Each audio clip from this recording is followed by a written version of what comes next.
Hi.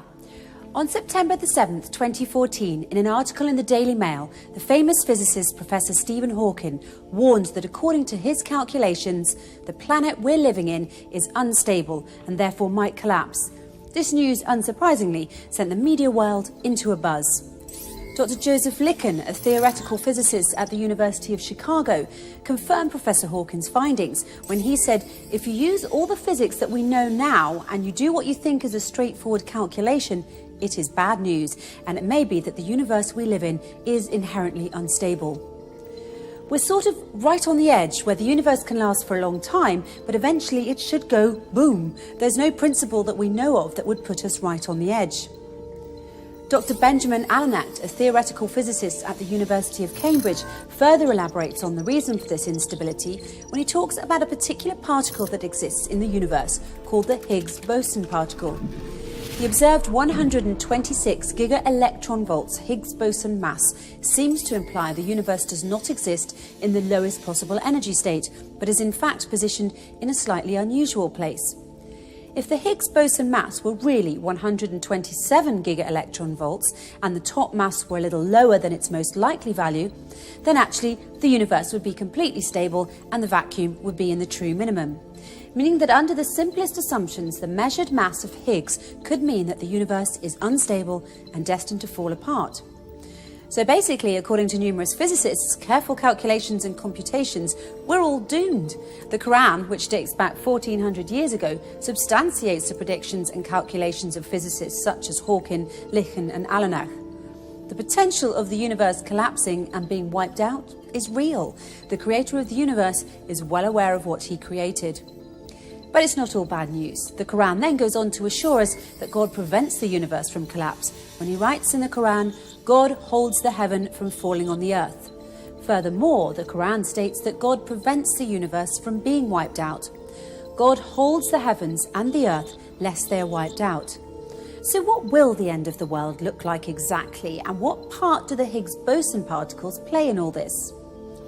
In 1960, the British scientist Peter Higgs predicted the existence of tiny particles that we cannot see, but that are, in fact, in us and all around us. These particles are responsible for giving objects their mass and explain why particles have the mass that they do. Without Higgs boson, you and I and everything we see around us would have no mass and therefore would not be able to exist. The other physicists at that time also agreed with Mr. Higgs that this particle exists, as he had sound calculations to prove his theory, and they called these subatomic particles Higgs particles, after Peter Higgs. On March the 14th, 2013, about half a century after it was first predicted, scientists at CERN, the European Organisation for Nuclear Research, tentatively confirmed they have found the Higgs boson particle, and the Nobel Prize in Physics was subsequently awarded jointly to Peter Higgs and his colleague François Englert. In order to discover the subatomic Higgs particle, CERN had built a large hadron collider at the cost of about $10 billion to simulate the conditions of the formation of the universe. In 1993, a group of British physicists went to the UK Science Minister at the time, William Waldegrave, to ask if he could help fund the building of the Large Hadron Collider in order to help prove the existence of the Higgs particle.